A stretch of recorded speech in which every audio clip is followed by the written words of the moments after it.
Hello everyone. तो आज का हमारा टॉपिक है विद्युत धारा के प्रभावों के उपयोग, जो कि कक्षा 8 का विषय विज्ञान। तो चलिए स्टार्ट करते हैं और देखते हैं लेसन प्लान कैसे बनाया जाता है। तो सबसे पहले जो है आपको लिखनी होती है दिनांक, फिर कक्षा, उसके बाद आपको लिखना है विषय विज्ञान, फिर प्रकरण मतलब जो आपने टॉपिक लिया है वो, उसके बाद अवधि, जितनी देर आप जो है लेसन प्लान जो आपने पाठ योजना बनाई वो कितनी देर की है वो लिखनी है। उसके बाद चक्र मतलब कि कौन सी चक्र मतलब 1 2 3 4 5 कोई कौन से पीरियड में आप पढ़ाते हैं वो लिखना है। उसके बाद आता है सामान्य उद्देश्य। सामान्य उद्देश्य में आपको इसमें मतलब 5 उद्देश्य लिखने हैं जो कि बच्चों के विकास में मदद करते हैं। मतलब जो आप विज्ञान विषय पढ़ाएंगे उसको किस तरीके से पढ़ाएं कि बच्चों को उसमें रुचि आए। तो ये सारी चीज़ें आपको सामान्य उद्देश्य में लिखनी है। उसके बाद आता है हमारा विशिष्ट उद्देश्य। अब विशिष्ट उद्देश्य में देखिए आपको जो है टेबल बनानी है जिसमें आपको क्रमांक, स्तर, उद्देश्य लिखना है। अब क्रमांक में देखिए ये लेफ्ट में 1 2 3 ऐसे आपको नंबरिंग डालनी है। उसके बाद स्तर है हमारे 6 स्तर। अब 6 स्तरों में आपको दो दो उद्देश्य, सबके दो दो उद्देश्य लिखने हैं। ये देख लीजिए। अब इसी तरीके से ये जो है सारे उद्देश्य जो हैं ये टेबल बनी हुई है, उसी में आपको ये लिखना है। उसके बाद आता है हमारा सहायक सामग्री। अब सहायक सामग्री क्या है? जो पाठ योजना बना रहे हैं उसमें आपको किन किन चीज़ों की आवश्यकताएं हैं वो आपको सहायक सामग्री में लिखनी है। उसके बाद आता है हमारा पूर्व ज्ञान। छात्र विद्युत धारा के बारे में सामान्य जानकारी रखते हैं, मतलब जो आप टॉपिक पढ़ा रहे हैं उनके बारे में बच्चों को पता है, ये आपको इसमें लिखना है। उसके बाद देखिए आता है प्रस्तावना प्रश्न। इसके लिए भी आपको एक टेबल बनानी है जिसमें आपको लेफ्ट में क्रमांक लिखना है, फिर छात्रा अध्यापिका क्रिया जो कि आप टीचर हैं उनका होता है, और छात्र छात्रा अनुक्रिया जो स्टूडेंट्स होते हैं वो, मतलब जो आप जैसे आपने पहला क्वेश्चन पूछा तो बच्चों ने ये रिस्पांस दिया, फिर दूसरा क्वेश्चन पूछा तो बच्चों का रिस्पांस, तो उसी तरीके से आपको यहाँ पे लिखना है। इसी तरह देखिए अब जो आपका टॉपिक है, जो आपका 5th क्वेश्चन है उसमें आपका जो है टॉपिक आना चाहिए। और यहाँ पे जैसे कि आप बच्चों से क्वेश्चन पूछा, बच्चों ने आंसर नहीं दिया, तो अब आप इंट्रोड्यूस करेंगे कि बोलेंगे बच्चों आज हम विद्युत धारा के प्रभाव के बारे में विस्तार से अध्ययन करेंगे। उसके बाद अब देखिए यहाँ पे आपने टॉपिक इंट्रोड्यूस कर दिया कि हम ये पढ़ने वाले हैं। अब एक एक करके आपको टॉपिक पढ़ाना, तो देखिए इसकी मतलब टेबल कैसे बनानी है प्रस्तुतिकरण की।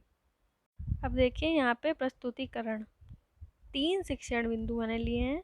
तो 3 शिक्षण बिंदु के लिए सबके लिए आपको एक, मतलब जो लेफ्ट साइड और राइट साइड में दोनों में एक ही शिक्षण बिंदु का बनाना है।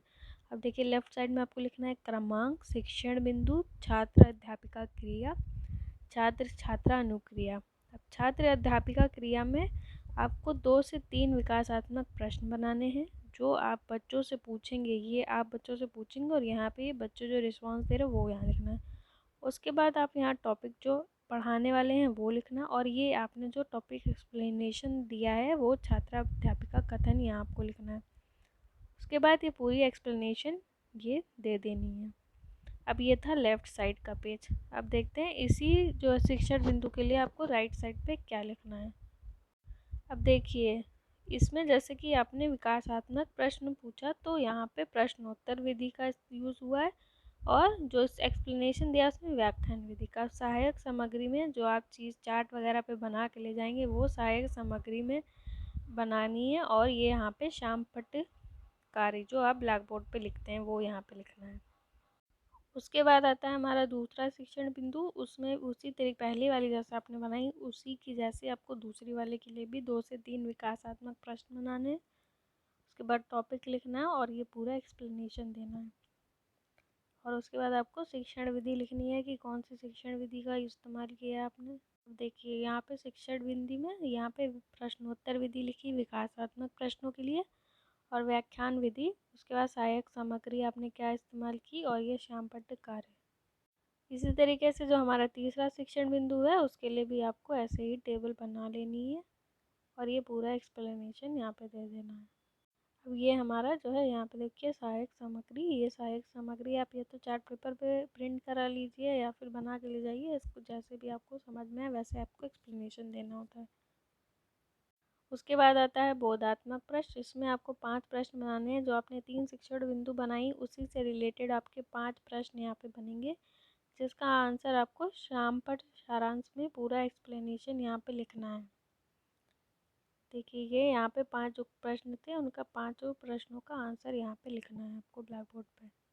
उसके बाद आता है निर्देश। निर्देश में मतलब कि जो आपने आंसर ब्लैक बोर्ड पे लिख दिए उसके बाद आपको पूरी क्लास में घूम घूम कर निरीक्षण करना होता है कि बच्चे जो है आप काम कर रहे हैं कि नहीं, ये सब देखना होता है। उसके बाद आता है पुनरावृत्ति प्रश्न। इसमें आपको या तो रिक्त स्थान भरो या सही गलत, इसमें से कोई में से 5 प्रश्न आपको लिखने हैं जिसके आंसर बच्चों से पूछने और फिर उन्हीं से लिखवाने हैं।